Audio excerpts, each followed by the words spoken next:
Hello, everyone. My name is Terry Davies. I'm your host today. And I think what we'll do is we'll just give those who are coming into the waiting room a couple of more minutes to join us, and we'll launch momentarily, but do stay with us.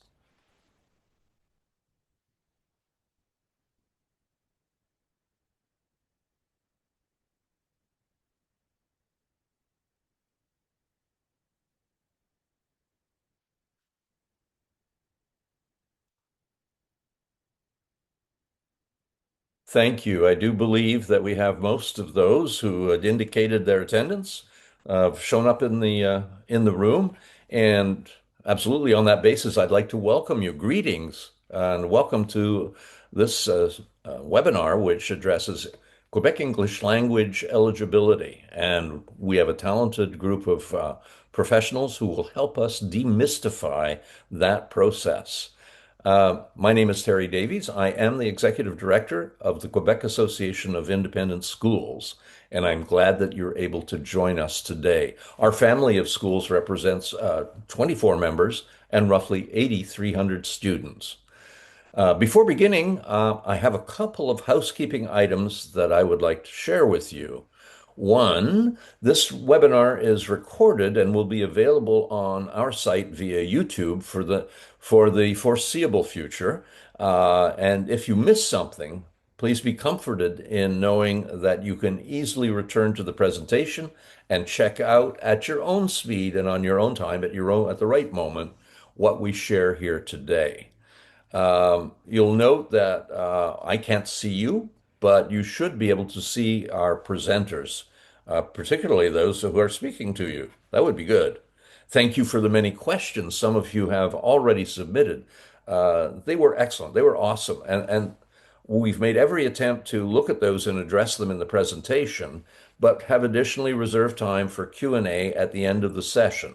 And if a question comes to mind, simply write it in the space provided below. You can see the little icon at the bottom of your screen, Q&A with a question mark. So do use that if you have additional questions. Um, Next slide, please. First of all, let me introduce you to our two expert panelists. They are Kathay Carson, who has 30 years of experience and is bringing all of that to our conversation today. She's the director of enrollment management at St. George's School of Montreal, and she's completed a Bachelor of Science degree with a major in biology and a Bachelor of Education degree from Bishop's University. She has also completed the Canadian Accredited Independent Schools Diploma in Educational Leadership. Kathay, we're glad you're here.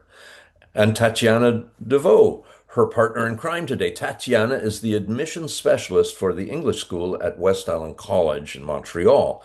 With over 17 years of experience in high school admissions, along with additional experience in university recruitment at McGill, she brings a deep understanding of the educational landscape in Quebec. Ladies, welcome. Next slide, please. All right. Um, we will talk just briefly, so I give you an overview. Uh, this is Tatiana, right? Sure. Let me take it from here, Can Mr. you can you Davies. take it from there? Absolutely. I Good need re afternoon. I need relief. Go for it. Good Thanks, afternoon, Tatiana. everyone. Thank you so much for joining us today. It's a pleasure to be here. And I hope that this presentation will give you a clear understanding of what eligibility is, how it can be obtained, and how it can influence your child's educational path. As Mr. Davies said, our association, the QAIS, brings us together today with a shared goal, and that's to really help you better understand access to English language education in our province. The QAIS member schools offer a welcoming and inclusive student community. While each school provides its own distinct educational programs, all of us share a commitment to the French language and to Quebec culture. So it's important to emphasize that choosing an English academic pathway does not mean that French is overlooked. In fact, it's quite the opposite. Our schools offer a wide range of French language instruction from foundational level in some institutions to immersion and all the way up to advanced programs, including mother tongue or the langue d'enseignement options in other schools. This variety really ensures that families have access to options to best support their child. And our goal is to prepare students not only for post-secondary studies, but also for professional life in Quebec and beyond. Next slide, please. Thank you. In Quebec, access to English education is strictly regulated. So sometimes it feels perhaps a little less straightforward than English education elsewhere. Whether or not your child can attend an English language school depends firstly on the type of school you're considering. Once you've determined the type of school, you will then learn whether or not a certificate of eligibility is a requirement. So what is this certificate? It is a ministry-issued document required to attend any English public school in Quebec from kindergarten all the way to grade 11, or to attend a subsidized English independent school in Quebec. A student's post-secondary path is also affected by their eligibility status, and we'll discuss that a little later on. There is an important distinction to be made here. Within our QAIS organization, we have different types of member schools. The first are fully independent of government grants, which means that a certificate of eligibility is not a requirement for its students. The second school within our QAIS, second type, are those that are partially subsidized. And this means that students may require certificates of eligibility to attend these schools, typically the case for partially subsidized high schools. So to better understand how certificates of eligibility are obtained or earned is of critical importance when you're selecting a school for your child. Next slide, please. So I'm going to speak briefly about the history of the legislation in our province and how these rules that were implemented will affect how your child can access English education. There are three key laws that have shaped access to English education in our province, starting back in 1977 with Bill 101, also known as the Charter of the French Language. After Bill 101 was passed, French became the normal language of schooling in Quebec. However, some children could then, and still can now, attend English schools if their families meet certain conditions based mainly on where and in what language a parent, sibling, or sometimes the child themselves studied. For example, if a Canadian parent did the majority of their elementary schooling in English in Canada, the child can usually receive a certificate of eligibility for English education in Quebec.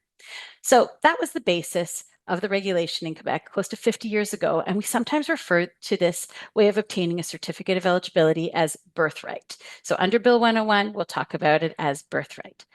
Now, in 2010, Quebec adopted Bill 115.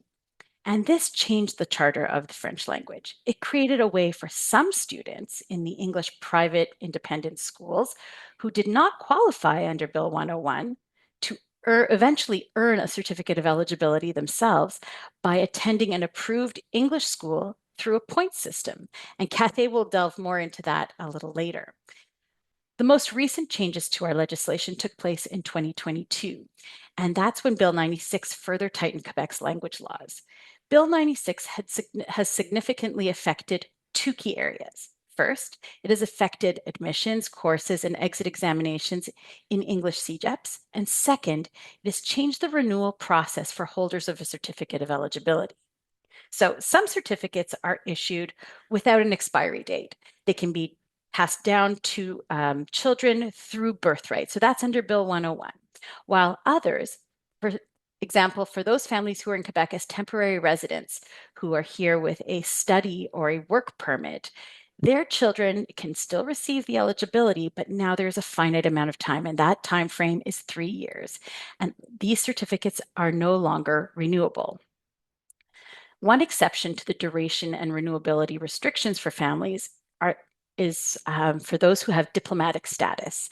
And those who do have the status, as long as the status is maintained, will still have eligibility that can be renewed and is for infinite duration as well. So you can see how this legislation has evolved and how it's impacted all the different levels of education in our province. Next slide, please. So to recap, there are many ways to qualify for a certificate of eligibility, and this slide by no means is an exhaustive list.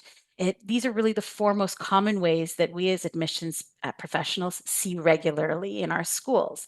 So your child may qualify for certificate of eligibility if a parent, grandparent, sometimes the child themselves, attended an English school in Canada for the majority, so at least 50% or more of their education. The second way is for those with a valid study permit or who are here under a valid work permit. Once again, Bill 96 affects this particular category of individuals by giving a maximum timeline of 3 years, and it is non-renewable. Now, for those with diplomatic status, as I mentioned, Bill 96 does not affect you. Those who have the diplomatic status that is maintained can have a renewed certificate of eligibility as long as that status is in place. And finally, for any child who can earn 15 points under Bill 115. So we'll get to that shortly. I would like to emphasize that the information we're giving today is, of course, subject to change. We're using the most up-to-date legislation that is available to us, and I recommend that if you're unsure about anything, to reach out to any of our admissions teams at any of our schools.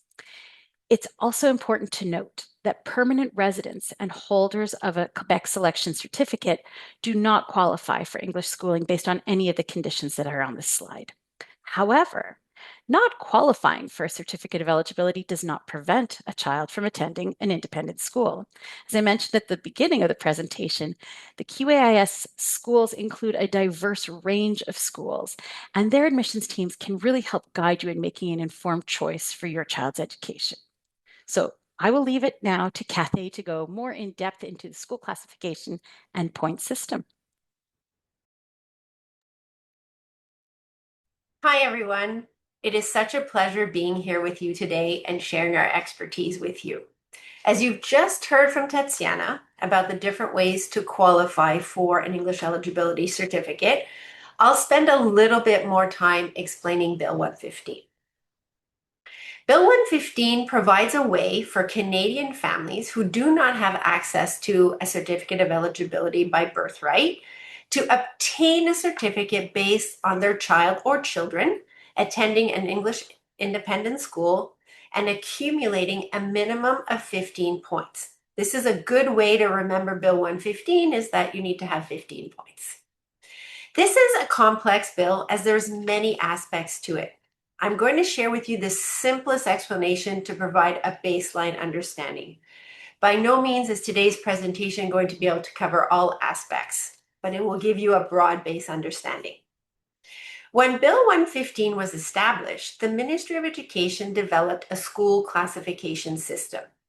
This school classification system refers to schools as A schools, B schools, C schools, B3. And in each of these different scenarios, the students would earn a certain number of points per year of attendance based on the school classification, with the goal of eventually, hopefully, obtaining the 15 points. This nomenclature used for school classification is by no means a reflection of the quality of the education. An A school is not academically better than a B school. An A school classification simply means that it most closely aligns to the criteria established by the Minister of Education in providing an authentic English language learning environment. And as a result, students who attend an A school will obtain the maximum number of points possible per year. The different classification will determine how quickly and if a student with a Canadian parent will be able to earn a certificate of eligibility. The school classification is established annually by the Ministry of Education, and it is published on the ministry website. Once a child has obtained the 15 points, allowing them to obtain a certificate of eligibility, this would then allow that child to attend a subsidized English elementary school, which would be a public school, or a subsidized English high school, public or independent. This certificate would also be helpful for applying to English CEGEPs. And lastly, the certificate will then be passed down to future children. Next slide, please. Now, how do you apply for the certificate of eligibility? If you are currently attending or are enrolled next year in an independent school in the QAIS Association, it is that school that will help you in preparing your application and helping you obtain the certificate for your child, if that is possible. If you are not attending or you're not enrolled in a QAIS school for next year, then you would apply for the certificate with the English school board for which you are zoned. It is always recommended to apply for the certificate of eligibility as soon as your child is eligible for one. For example, having a certificate of eligibility by birthright, you should apply as soon as your child starts kindergarten.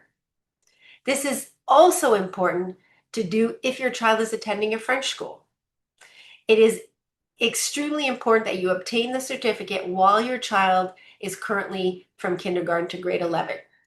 There may be students who are eligible and are attending English schools but have not applied for them as they're in a fully private English school. However, if you are planning on having your child attend CEGEP in an English CEGEP, this is where Bill 96 comes into effect. You must apply for the eligibility certificate before they finish grade 11, or it's likely that it won't be granted and it would be too late. Next slide, please. All right.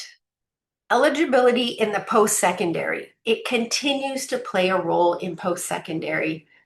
In all of the QAIS schools, students have access to post-secondary advising. This is an incredibly valuable part of your child's QAIS independent school education, as the access to English education and a student's status with regards to eligibility will impact what is the best post-secondary pathway for your child. The information that I'm going to share in this section details the pathways available to both students who have or will earn an eligibility certificate, or those who do not have one and will not earn one. And understanding this information will help you make the best decision about the educational pathway for your child. As you've already heard earlier from Tatiana Bill 96, regulation, which is the regulation impacting eligibility certificates for temporary residents, now I'm going to share the information about how Bill 96 impacts CEGEP. There are 4 aspects to Bill 96 that come into play for English CEGEPs. 1, there's a fixed cap on the total number of students who can be enrolled in English CEGEPs in the province. This is since 2022. 2, English eligibility certificate holders will be prioritized in the admission process versus those that do not have a certificate of eligibility. 3, all students will be required now to take 5 French courses to graduate from CEGEP. This is a change from previous to Bill 96. And finally, students who do not have an English eligibility certificate will be required to take a French exit examination to graduate from CEGEP, whereas students who do would take the English exit exam. Next slide, please. When looking at post-secondary pathways in Quebec, there are 2 paths that lead to university. I'm going to start with CEGEP, as I've already been speaking about this one. So for those of you who are not sure what the acronym stands for, CEGEP stands for Collège d'enseignement général et professionnel. So in Quebec, students will graduate high school after grade 11 and would enter CEGEP for a 2 or 3, but 2-year program, which then would lead to obtaining a DEC. And that stands for the Diplôme d'études collégiales. And then would apply to your university undergraduate degree beginning at year 1, which means that students coming from CEGEP would complete the undergraduate in 3 years. There are also 3-year technical programs in CEGEP which lead to the DEC and can also be used to apply for a university degree. However, it can lead directly to careers, for example, such as nursing. The second option is some QAIS schools offer grade 12 programs that provide a 1-year program that offers a direct pathway to university in Quebec, in Canada, in the US, and anywhere in the world.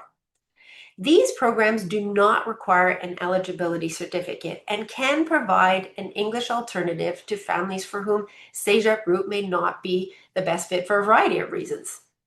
Depending on the grade 12 program, French instruction may not be required as part of that grade 12 year. If a student completes a grade 12 program, they would apply to university directly and begin at year 0, and then they would complete four years to obtain an undergraduate degree. So no matter which route is best suited for a student, say JEP or grade 12, both students complete a total of 16 years to obtain the undergraduate degree. Next slide, please. We hope that this presentation has given you a little insight into demystifying the access to English education and understanding the certificate of eligibility. So in conclusion, we have a few key takeaways. Number one, if your child does not have an English eligibility certificate and you, by birthright, and you would like to try and obtain one for your child, it is best to start in an English education environment as soon as possible. In trying to obtain this English eligibility certificate, it is important as a family to demonstrate that you are selecting an authentic English pathway for your family. And one of the ways to do this is to ensure that all of the siblings attend the same language schools. It doesn't have to be the same school, but in the same language of instruction. 3, probably the most important point on this slide, if there is only one takeaway, it would be this one, to consult directly with admission professionals for guidance about your particular situation with regards to English eligibility. As you've likely captured today, this is a rather complex topic, and what makes it complex is that there are many factors that are unique to each family situation. Admission professionals are the best to help your family navigate either obtaining the certificate on your behalf or guiding you to what is the best planned educational pathway for your child. And now I'm going to turn it over to Tatiana to wrap it up. Thank you, Kathay. Next slide, please. So I will cover the last 3 takeaways, and these are, of course, along the same lines as consulting with an admissions professional. Once your child is in one of our QAIS schools, we have academic advisors who are excellent resources for navigating their next steps in terms of their education. So as Kathay mentioned, there are a variety of different options for our students, and they will help guide them to ensure that all of their options are clearly presented. Number 5, our English eligibility impacts post-secondary choices. As we saw today, there are so many different choices and paths for students to consider. So planning with an advisor is really helpful in navigating how their eligibility status will impact their decisions. And finally, staying abreast of legislative changes. Perhaps this one sounds a little easier than it is, because it is really important to stay informed, but can be a little bit difficult to get all of the information as it comes out. So remaining engaged and seeking guidance from trusted sources like your admissions teams or academic advisors when needed, families can navigate the system, make informed decisions, and plan with confidence to support their children. So this concludes our presentation. Mr. Davies, I will pass it back to you. Well, thank you, Tatiana, and thank you, Kathay. You've both spoken to some very, very key issues and have provided some invaluable information for the families who have joined us today. As I mentioned during our introductions, we have a number of questions that have been submitted by you folks, and I'll attempt to get through most of them. Apologies if we don't get to all of them, but if we miss your question, perhaps the absolute best answers can be provided at our open house day, which is coming on Sunday, which allows me to say, please, why don't you consider joining us on Sunday, where you'd have the opportunity to meet as many as 17 or 18 of our admission specialists and school leaders. It would be a great opportunity to close out or to explore further some of the issues we've talked about.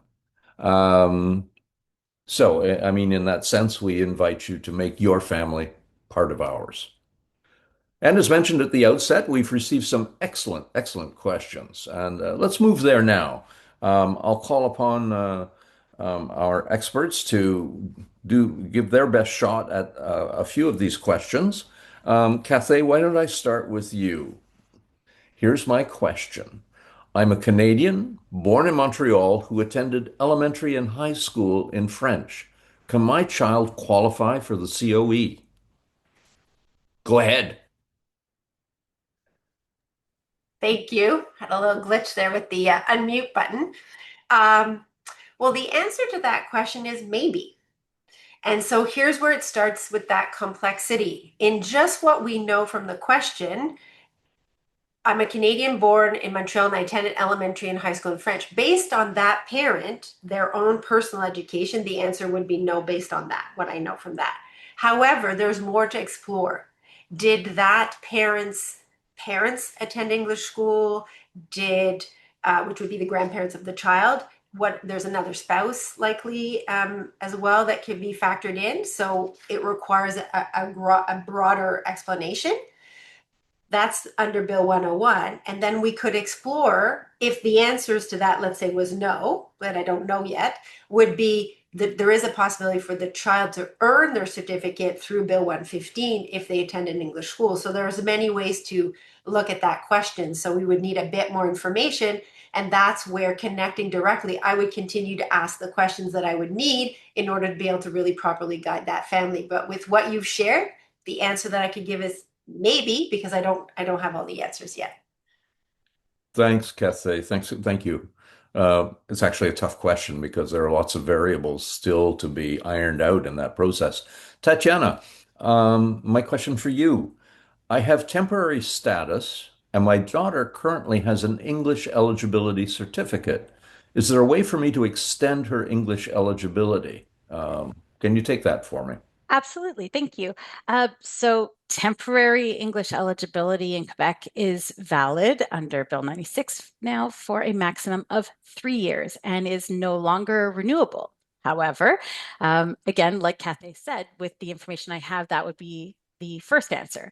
Now, I would explore further to find out is the temporary status, is it diplomatic status perhaps? If they are under diplomatic status, then they would not be affected by Bill 96.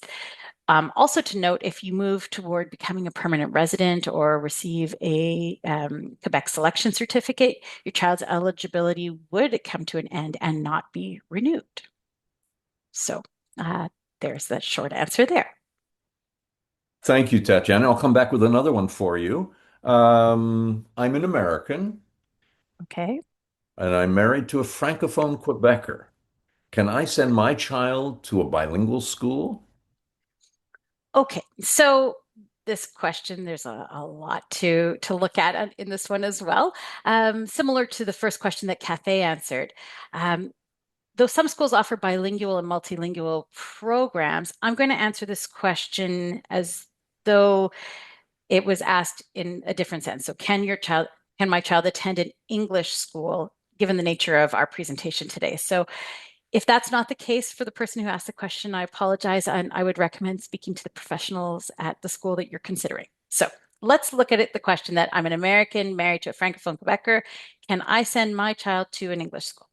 So assuming that your Francophone spouse does not have eligibility, your child can attend an English independent school that does not receive government grants. So they can attend an English school, just not with an eligibility certificate. Or depending on where your child is in their academic pathway, they could work towards earning points to receive a certificate under Bill 115. It depends what year they're coming in. Or there are also some other exceptions. So if your child maybe studied in another Canadian province, is a Canadian, completed the majority of their own schooling, and is coming in maybe for the end of high school, perhaps they would also qualify. It's a lengthy application, but we can absolutely look at that together. So there are several things to consider, and it's not a straight yes or no for the majority of these applications. So I do recommend, leaning on those admissions professionals as you need.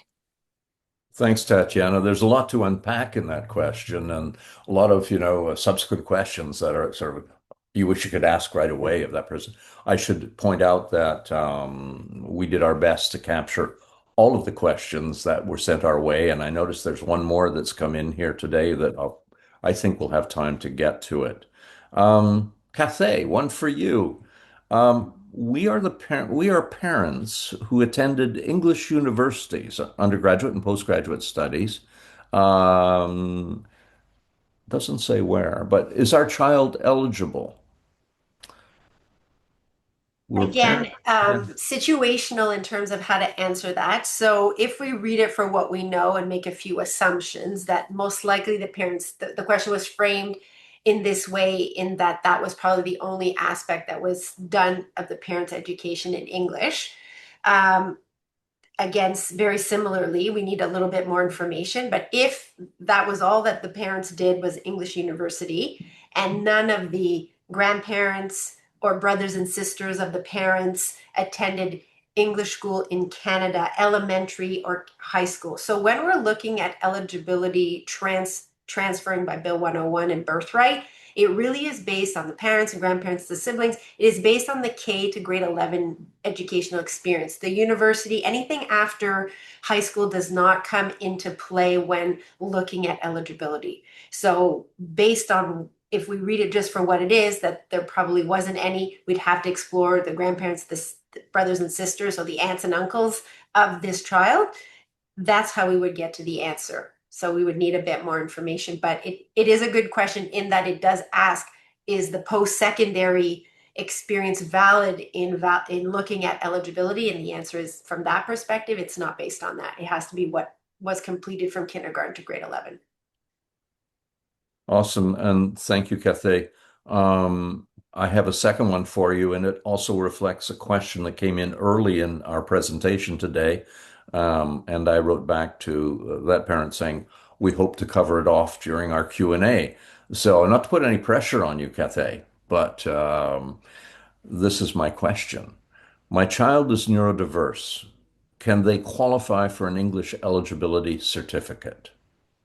Again, broad questions, but go for it. I think this is an interesting question in that Tatiana and I discussed the more traditional, maybe more simple, typical questions that we get around eligibility, but there are different unique situations, and there is a process for exploring if a child who is neurodiverse can qualify for a learning profile based on some of the challenges. This typically entails having worked with an educational psychologist and having a diagnosis and having what is considered in the eyes of the Ministry of Education as a significant delay, academic delay, social emotional, and that would require specialized experiences, programs, and there are ways to explore if that's possible.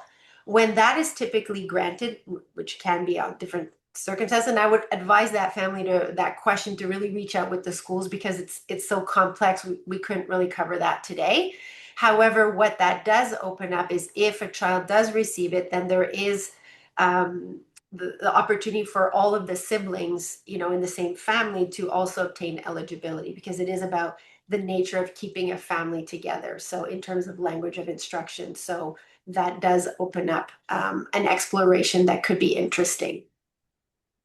Thanks, Kathleen. And I'll assume also that if we didn't answer everything here, any one of the questions, you and Tatiana and all of your colleagues, your counterparts, will be available on Sunday. If someone wished to explore further or come and see you, that would be perfect. Absolutely. Tatiana, Yes. you are up next. Great. Great. Is there a way to get the certification without attending an English school? And subsequent question was, will it be lost if they enroll in the French system? Whew. Okay, well, so it's again a big question, and we need to have a little bit more background. So I'll kind of break it down in different parts. So first off, if you have the certificate by birthright under Bill 101, your child does not have to attend the English school, but you do have to apply for it during their elementary or high school pathways, definitely before grade 11. Otherwise, you stand to lose it. The child can qualify also by a point system under Bill 115, depending again where they are in their pathway, in their academics, if they're in the early years or if they're coming in at the later years. Now, the second part of this question is, will it be lost if they enroll in the French system? And I get this question asked of me a lot. People want to know that if they send their child, if they choose a French school for their children, or their child or children, and they are now concerned that perhaps they won't have access to it later on. So currently, they would not lose that certificate. If they already have the eligibility, it's not lost by attending a French school. And you can certainly switch to English later as long as it's still valid. But another little side note is, I don't know if this person is here under temporary status. So let's say this is a person who is here with a work permit. And they apply, they get the eligibility certificate, and then they change their mind. They say, I'm going to send my child to French school instead. Well, that certificate is a 3-year maximum, and it would not be renewed later on. So these are many, many considerations to have, and it has to be a broader conversation. As you can see, we do deal with a lot of detective work, I guess, in this line of work, where we're trying to find out all the little answers to questions that maybe you've not presented in the information. Now, certainly this format is difficult to do that in. However, as you did mention, Mr. Davies, we would be more than happy to discuss this at the expo on Sunday. Thanks, Tatiana. I mean, as you were speaking, I was thinking, okay, if I have a temporary COE based on my temporary residency or other, um, and that expires, let's say, in eighth grade or ninth grade, I'm kind of stuck in preparing for CJEP, I would imagine, because that COE is gone, isn't it? It is, but there are options available, certainly, depending on the child, if they wish to continue, um, you know, in an independent school, then they can certainly look into those schools that are non-subsidized, don't receive any government grants. So it's not a shut door, it's just a pivot. A pivot. Thank you. Kathay, if my child is earning their certificate through the point system, when can we apply for the certificate? Go for it. So, great question. And it really comes down to when the child would have 15 points. So, um, there are two parts to Bill 115. One is obtaining the 15 points. So that's based on, looking at each school that the child has attended, what is the points that they've been getting every year based on the school classification. And part two is, in order to be able to submit the application, the criteria is that one of the parents must be Canadian. So sometimes we find ourselves in a situation where the child is Canadian because they were born here, but the parents are not Canadian. So Bill 115 very clearly stipulates that the parent must be Canadian. At least one parent, not both parents. So it's a combination of one of the parents must be Canadian, check the box, and then the student must have earned 15 points. So we use a system to calculate. We look at the whole parcours scolaire, like what's the educational journey and what schools have they been in, what is the point in every year, and when they get to 15, that's when we apply. Now, what I would say is, if this family is currently enrolled in an independent school, then the best thing to do is to go to that school admission office and open the dialogue and inquire, like, what is the timeline? When can I apply? Are we on track? What does it mean for my child? So that would be the way to approach that. Great answer. Thank you. Um, Tatiana, Yes. fortunately, I have these color coded to the system. Um, can I transfer my child from a French public school to an Mhm. English one? So without having more information, my answer would be definitely maybe. Um, you can certainly switch from a French public school to an English public school if you have eligibility, or if you're selecting a school that does not require eligibility, a non-subsidized option. If your child has eligibility, yes, they can switch. Um, Again, we need a little tiny bit more information. if your child earns enough points in a non-subsidized school, goes on to a French school after, for whatever reason, can switch after. It really is dependent on having that certificate of eligibility if you're considering a subsidized school. If you're considering a non-subsidized school, then it's not an issue at all. Thank you, Tatiana. Pleasure. We have a new question that rolled in at 12:26. Not that we should timestamp this, but here goes with the question, and I will leave it open to the two of you as to whom I like to take this on, or maybe both of you. It reads, I have my English eligibility certificate. If my children attend French elementary and or secondary school, will they still be able to use their certificate for CEGEP and still have priority to attend CEGEP in English? Thank you. Who wants that? All can yours, take it, Kathay. Go ahead. You can start. Okay. Sure. Get us started. Actually, it's a really good question. It's just a simple twist on a question we've already answered, but it clearly identifies an aspect that is key. So if my children attend French and English school and secondary, will they still be able to get their certificate for CEGEP? Yes, as long as they apply for it before they finish grade 11. So meaning as soon as possible, apply for the certificate and you always have it. You need to have that in hand before you apply to CEGEP. So the answer is they still have their certificate, absolutely. And they will have maintained with their certificate, based on Bill 96, they will maintain their priority to English language in the admission process in the English CEGEPs. And I think that any academic advisor, this would be one of the first questions that they would be asking is, do you have an eligibility certificate? Because that will affect your options and what you're looking at in terms of schools. If you're looking at a grade 12 program or if you're looking at a CEGEP, it's going to differ slightly. And depending on this particular piece, the eligibility, it should be handled early on. Da da da da. This is pretty self-explanatory. Um, Here are two useful links taking you to helpful information regarding eligibility for attendance at English language independent schools in Quebec. Both Kathay and Tatiana uh, mentioned the availability of information from the Ministry of Education, and there you have it. Remember that you can go back and check if you're not writing this down.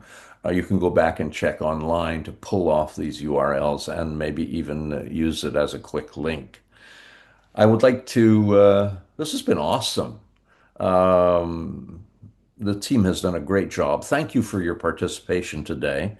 And thank you too to our excellent panelists. We hope that you found the information here helpful. Remember that you may find today's webinar on the QAIS website. I'll say it again, qais.qc.ca.